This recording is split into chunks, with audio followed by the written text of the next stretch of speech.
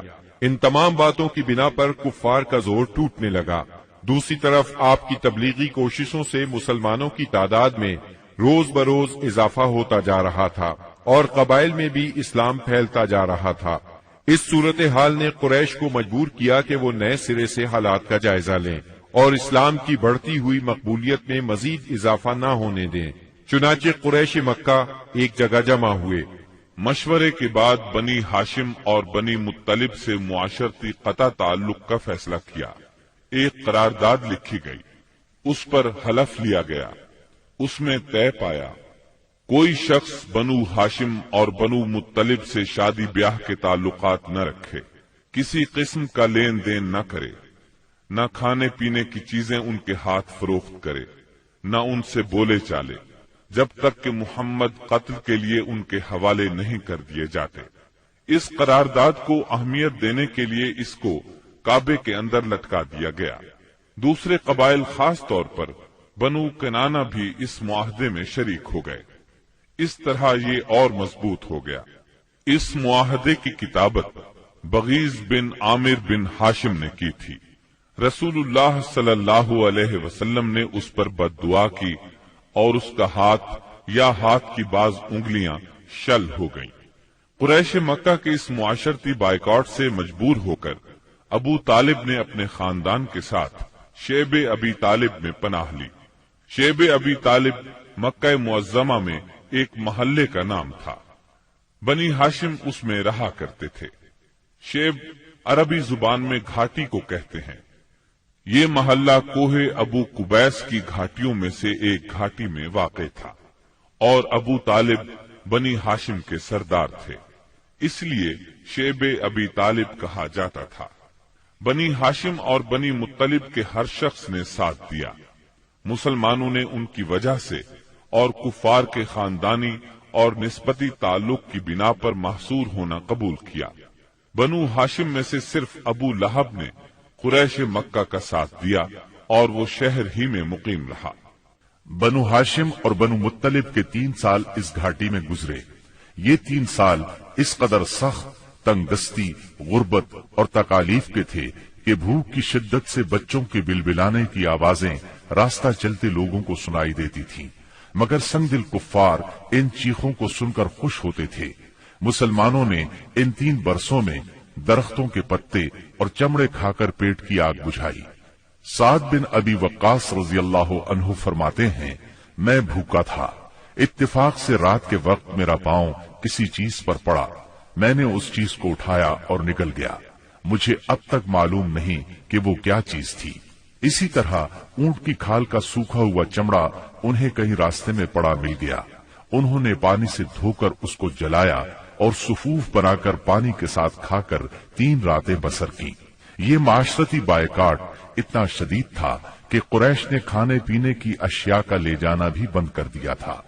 جب کوئی تجارتی قافلہ مکے آتا تو ابو لہب اٹھتا اور اعلان کرتا، کوئی تاجر عام نرخوں پر اصحاب محمد کو فروخت نہ کرے، بلکہ اتنی قیمت بڑھائے کہ وہ چیز ان لوگوں کی قوت خرید سے باہر ہو جائے۔ قریش میں سے بعض لوگوں کے دل ان حضرات کی یہ حالت دیکھ کر کڑتے تھے، کیونکہ وہ ان کے عزیز تھے، چنانچہ ایسے لوگ خفیہ طور پر کھانے پینے کی چیزیں بھیج دیتے تھے۔ ایک دن سیدنا حکیم بن حزام رضی اللہ عنہ اپنی پھوپھی سیدہ خدیجہ رضی اللہ عنہا کے لیے کچھ چیزیں لے کے جا رہے تھے کہ ابو جہل نے راستہ روک لیا اور کہا، اگر تم نے شیب ابی طالب میں غلہ پہنچانے کی کوشش کی تو میں سب لوگوں میں تمہیں رسوا کر دوں گا۔ اتفاق سے اس وقت ابو البختری سامنے سے آ گیا۔ واقعے کی تفصیل سن کر ابو جہل سے کہنے لگا، اگر ایک شخص اپنی پھوپھی کے لیے کچھ غلہ بھیجتا ہے تو تم کیوں رکاوٹ بنتے ہو؟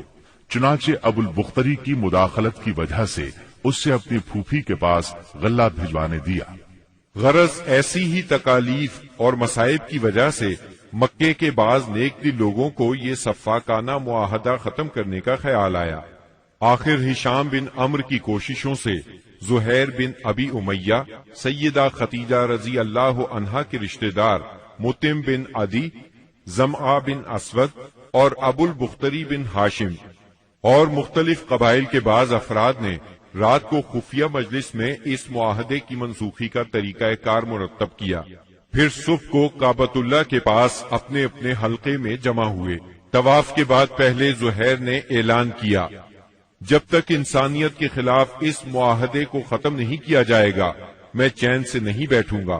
اس پر ابو جہل نے مخالفت کی، لیکن 4 اور نیک دل انسانوں نے اپنے اپنے قبیلے کی طرف سے یکے بعد دیگرے اس بائیکاٹ کو ختم کرنے کا اعلان کیا۔ ابو جہل مجلس کا یہ رنگ دیکھ کر دنگ رہ گیا اور کہنے لگا، یہ معاملہ تو پہلے ہی سے طے شدہ لگتا ہے۔ تکالیف پہنچانے کی پالیسی کے بعد جب قریش نبی کریم صلی اللہ علیہ وسلم کو نفسیاتی حربوں سے شکست نہ دے سکے تو انہوں نے اب ان پر معاشرتی دباؤ ڈالنے کا پروگرام بنایا۔ اس کے لیے ان کے سرپرست اور نگران ابو طالب پر دباؤ ڈالنا ضروری تھا۔ چنانچہ سرداران قریش نے بار بار ان کے پاس جا کر شکایت کی۔ ایک بار تو قریباً 25 سردار ابو طالب کے پاس پہنچے، ان میں ابو جہل، ابو سفیان، امیہ بن خلف، عتبہ، اسود بن عبد المطلب اور شیبہ شامل تھے۔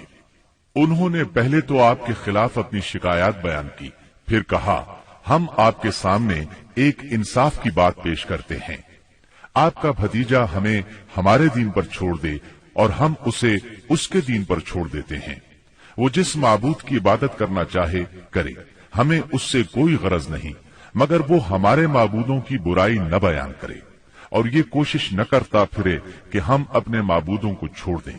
آپ ہم سے اس شرط پر اس کی صلح کرا دیں۔ ان کے خیال میں مصالحت کا اس سے اچھا طریقہ کیا ہو سکتا تھا؟ ابو طالب نے نبی اکرم صلی اللہ علیہ وسلم کو بلایا اور ساری بات بیان کی۔ آپ نے جواب میں فرمایا، چچا جان، میں تو ان کے سامنے ایک ایسا کلمہ پیش کرتا ہوں جسے اگر یہ جان لیں تو پورا عرب ان کے تابع اور عجم ان کا جزیہ گزار ہو جائے گا۔ اس پر ان لوگوں نے کہا، تم ایک کلمہ کہتے ہو، ہم ایسے 10 کلمے کہنے کو تیار ہیں، مگر یہ تو بتاؤ وہ کلمہ کیا ہے؟ آپ نے جواب میں فرمایا، لا الہ الا اللہ۔ اس پر وہ سب غصے اور تکبر سے اٹھ کھڑے ہوئے۔ اس وقت وہ جو باتیں کہتے ہوئے وہاں سے نکلے ان کا ذکر قرآن کریم کی سورہ سعد کی آیات 1 تا 7 میں آیا ہے۔ صاد، اس نصیحت والے قرآن کی قسم، بلکہ کفار غرور و مخالفت میں پڑے ہوئے ہیں۔ ہم نے ان سے پہلے بھی بہت سی امتوں کو تباہ کر ڈالا تو انہوں نے ہر چند چیخ پکار کی، لیکن وہ وقت چھٹکارے کا نہ تھا، اور کافروں کو اس بات پر تعجب ہوا کہ انہی میں سے ایک انہیں ڈرانے والا آ گیا اور کہنے لگے کہ یہ تو جادوگر اور جھوٹا ہے۔ کیا اس نے اتنے سارے معبودوں کا ایک ہی معبود کر دیا؟ واقعی یہ بہت ہی عجیب بات ہے۔ ان کے سردار یہ کہتے ہوئے چلے کہ چلو جی اور اپنے معبودوں پر جمے رہو، یقیناً اس بات میں کوئی غرض ہے۔ ہم نے تو یہ بات پچھلے دین میں بھی نہیں سنی، کچھ نہیں، یہ تو صرف من گھڑت ہے۔ نبی اکرم صلی اللہ علیہ وسلم اور آپ کے صحابہ کرام رضی اللہ عنہم کو اس مصیبت سے نجات تو مل گئی، لیکن قریش کے 3 سالہ بائیکاٹ نے بہت سے حضرات کی صحت برباد کر دی تھی۔ آپ شہر میں تشریف لائے ہی تھے کہ آپ کے چچا ابو طالب بیمار پڑ گئے اور چند روز بعد ہی وفات پا گئے۔ صحیح بخاری میں مسیب رحمت اللہ علیہ سے مروی ہے کہ جب ابو طالب کی وفات کا وقت آیا تو نبی کریم صلی اللہ علیہ وسلم ان کے پاس تشریف لے گئے۔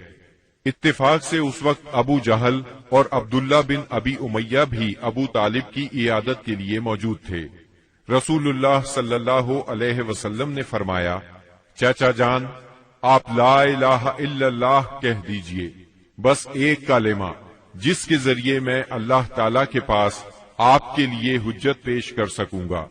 اسی وقت ابو جہل اور عبداللہ بن ابی امیہ نے دخل اندازی کی، بولے، ابو طالب، کیا تم اپنے باپ عبد المطلب کے دین سے پھر جاؤ گے؟ یہ سن کر ابو طالب ذرا دیر کے لیے رکے، پھر بولے، میں عبد المطلب کے دین پر مرتا ہوں۔ اس کے بعد ابو طالب نے آپ کی طرف دیکھا اور کہا، میں کلمہ شہادت کہہ دیتا، لیکن قریش کہیں گے کہ ابو طالب موت سے ڈر گیا۔ یہ سن کر آپ نے فرمایا، میں آپ کے لیے مغفرت کی دعا کرتا رہوں گا جب تک اللہ مجھے ایسا کرنے سے منع نہ کر دے۔ اس پر سورہ توبہ کی آیت 113 نازل ہوئی۔ نبی اور اہل ایمان کے لیے درست نہیں کہ مشرکین کے لیے دعائے مغفرت کریں، اگرچہ وہ قرابت دار ہی کیوں نہ ہو، جبکہ ان پر واضح ہو چکا ہے کہ وہ جہنمی ہیں۔ جناب ابو طالب کی وفات کے چند روز بعد سیدہ خدیجہ رضی اللہ عنہا نے انتقال فرمایا۔ آپ اپنے شفیق چچا کی وفات کے صدمے سے ابھی سنبھلے بھی نہیں تھے کہ سیدہ خدیجہ رضی اللہ عنہا جیسی جانثار اور غم گسار رفیقہ حیات دنیا سے رخصت ہو گئیں۔ ان کی وفات نبوت کے 10ویں سال ماہ رمضان میں ہوئی۔ اس وقت ان کی عمر 65 برس تھی۔ رسول اللہ صلی اللہ علیہ وسلم کا ارشاد ہے، جس وقت لوگوں نے میرے ساتھ کفر کیا وہ مجھ پر ایمان لائیں، جس وقت لوگوں نے مجھے جھٹلایا انہوں نے میری تصدیق کی، جس وقت لوگوں نے مجھے محروم کیا انہوں نے مجھے اپنے مال میں شریک کیا، اور اللہ نے مجھے ان سے اولاد دی اور دوسری بیویوں سے کوئی اولاد نہ دی۔ ان کی میت خود آپ نے قبر میں اتاری۔ اس سال کا نام خود آپ نے عام الحزن رکھا۔ یہ نام تاریخ اسلام کا جز بن گیا۔ جناب ابو طالب اور سیدہ خدیجہ الکبریٰ کی وفات کے بعد کفار مکہ اور بھی زیادہ دلیر ہو گئے، پہلے سے زیادہ آپ کو تنگ کرنے لگے، یہاں تک کہ آپ کا گھر سے نکلنا بھی مشکل ہو گیا۔ ابو طالب کی وفات پر ابو لہب بنو ہاشم کا سردار بنا۔ شروع ہی میں اس نے اعلان کر دیا کہ آپ اپنے اقوال اور اعمال کے ذمہ دار ہیں۔ یہ اعلان گویا آپ کو برادری سے خارج کر دینے کے برابر تھا کہ جو چاہے آپ کو معاذ اللہ قتل کر دے، قبیلہ آپ کی حمایت نہیں کرے گا۔ آخر کار آپ شوال 10 نبوت اواخر مئی یا اوائل جون 619 عیسوی کو اس ارادے سے طائف تشریف لے گئے کہ بنی ثقیف کو اسلام کی طرف بلائیں، اور اگر وہ اسلام قبول نہ کریں تو انہیں کم از کم اس بات پر آمادہ کریں کہ وہ آپ کو اپنے ہاں چین سے بیٹھ کر کام کرنے کا موقع دیں۔ طائف مکہ معظمہ سے 60 میل کے فاصلے پر پہاڑوں میں ایک سرسبز و شاداب مقام ہے جو اپنی خوشگوار آب و ہوا کی وجہ سے اہل حجاز کے لیے ایک صحت افزا مقام کی حیثیت رکھتا ہے۔ جس وقت آپ نے طائف کا سفر اختیار کیا وہاں قبیلہ بنو ثقیف برسر اقتدار تھا۔ آپ کو اس وقت کوئی سواری تک میسر نہیں تھی۔ مکہ معظمہ سے طائف تک کا سفر آپ نے پیدل طے کیا۔ آپ کے ساتھ صرف زید بن حارثہ رضی اللہ عنہ تھے۔ راستے میں جس قبیلے سے گزر ہوتا اسے اسلام کی دعوت دیتے، لیکن کسی نے بھی دعوت قبول نہ کی۔ وہاں پہنچ کر آپ نے 10 دن قیام فرمایا۔ اس قیام کے دوران ثقیف کے 3 سرداروں کے پاس گئے جو آپس میں بھائی تھے، جن کے نام یہ ہیں عبد یالیل، مسعود اور حبیب۔ ان کے والد کا نام عمرو بن عمیر ثقفی تھا۔ آپ نے انہیں اللہ کی اطاعت اور اسلام کی مدد کی دعوت دی۔ انہوں نے انکار کر دیا اور خوف محسوس کیا کہ کہیں ان کا نوجوان طبقہ آپ کی تبلیغ سے متاثر نہ ہو جائے۔ مجبوراً آپ کو طائف چھوڑنا پڑا۔ جب آپ وہاں سے نکلے تو ثقیف کے سرداروں نے اپنے ہاں کے لفنگوں کو آپ کے پیچھے لگا دیا۔ وہ راستے کے دونوں طرف دور تک آپ پر آوازیں کستے چلے گئے۔ انہوں نے گالیاں بھی دی اور پتھر بھی مارے۔ اس قدر پتھر مارے کہ آپ زخموں سے چور ہو گئے اور اس قدر خون نکلا۔ اس حالت میں آپ عتبہ اور شیبہ ابنائے ربیہ کے ایک باغ میں بیٹھ گئے۔ یہ باغ طائف سے 3 میل کے فاصلے پر واقع تھا۔ باغ میں ایک دیوار سے ٹیک لگا کر انگور کی بیل کے سائے میں بیٹھ گئے۔ جو کچھ پیش آیا اس پر سوچ بچار کر رہے تھے۔ چنانچہ آپ نے ایک رقت انگیز دعا فرمائی جو دعائے مستضعفین کے نام سے مشہور ہے، جس کا مفہوم یہ ہے: الہی میں تجھ سے اپنی کمزوری و بے بسی اور لوگوں کے نزدیک اپنی بے قدری کا شکوہ کرتا ہوں۔ یا ارحم الراحمین، تو کمزوروں کا رب ہے، تو میرا بھی رب ہے۔ تو مجھے کس کے حوالے کر رہا ہے؟ کیا کسی بیگانے کے جو میرے ساتھ تندی سے پیش آئے، یا کسی دشمن کے جسے تو نے میرے معاملے کا مالک بنا دیا ہے؟ اگر مجھ پر تیرا غضب نہیں ہے تو کوئی پرواہ نہیں، لیکن تیری عافیت میرے لیے زیادہ کشادہ ہے۔ میں تیرے چہرے کے اس نور کی پناہ چاہتا ہوں جس سے تاریکیاں روشن ہو گئیں اور جس سے دنیا اور آخرت کے معاملات درست ہوئے، کہ تو مجھ پر اپنا غضب نازل کرے یا تیرا عتاب مجھ پر وارد ہو۔ مجھے تیری رضا مطلوب ہے، یہاں تک کہ تو خوش ہو جائے، اور تیرے بغیر کوئی زور اور طاقت نہیں۔ واپسی پر آپ بہت دل شکستہ تھے، غمگین تھے۔ جب آپ کرن المنازل کے قریب پہنچے تو محسوس ہوا آسمان پر ایک بادل سا چھایا ہوا ہے۔ نظر اٹھائی تو جبرائیل علیہ السلام سامنے تھے۔ انہوں نے کہا، آپ کی قوم نے جو جواب آپ کو دیا اللہ نے اس کو سن لیا ہے۔ اب یہ پہاڑوں کا منتظم فرشتہ اللہ نے بھیجا ہے، جو آپ حکم دینا چاہیں دے سکتے ہیں۔ پھر پہاڑوں کے فرشتے نے آپ کو سلام کر کے عرض کیا، آپ فرمائیں تو دونوں طرف کے پہاڑ ان لوگوں پر الٹ دوں۔ آپ نے فرمایا، نہیں، بلکہ مجھے امید ہے کہ اللہ تعالیٰ ان کی نسل سے ایسے لوگ پیدا کرے گا جو صرف ایک اللہ کی عبادت کریں گے اور اس کے ساتھ کسی کو شریک نہیں ٹھہرائیں گے۔ آپ طائف سے نکل کر چند روز نخلا کے مقام پر ٹھہرے، پریشان تھے کہ اب کیسے مکہ جاؤں۔ طائف میں جو کچھ گزری اس کی خبریں وہاں تک پہنچ چکی ہوں گی۔ اب تو کفار پہلے سے بھی زیادہ دلیر ہو جائیں گے۔ انہی دنوں کا ذکر ہے، ایک رات آپ نماز میں قرآن پڑھ رہے تھے کہ جنوں کے ایک گروہ کا ادھر سے گزر ہوا۔ انہوں نے قرآن سنا تو ایمان لے آئے، اپنی قوم میں جا کر تبلیغ شروع کر دی، اور اللہ نے اپنے نبی کو یہ خوشخبری سنائی کہ انسان اگرچہ آپ کی دعوت کو قبول نہیں کر رہے، مگر بہت سے جن اس کے گرویدہ ہو گئے ہیں اور اس دعوت کو اپنی جنس میں پھیلا رہے ہیں۔ اس واقعے کی تفصیل سورہ احقاف کی آیات 29 تا 31 میں درج ہے۔ اور یاد کرو جب ہم نے آپ کی طرف جنوں کے ایک گروہ کو متوجہ کیا کہ وہ قرآن سنیں، پس جب نبی کے پاس پہنچ گئے تو ایک دوسرے سے کہنے لگے، خاموش ہو جاؤ۔ پھر جب تلاوت ختم ہو گئی تو اپنی قوم کو خبردار کرنے کے لیے واپس لوٹ گئے. کہنے لگے اے ہماری قوم، ہم نے یقیناً وہ کتاب سنی ہے جو موسیٰ کے بعد نازل کی گئی ہے، جو اپنے سے پہلی کتابوں کی تصدیق کرنے والی ہے، جو سچے دین اور راہ راست کی طرف راہبری کرتی ہے.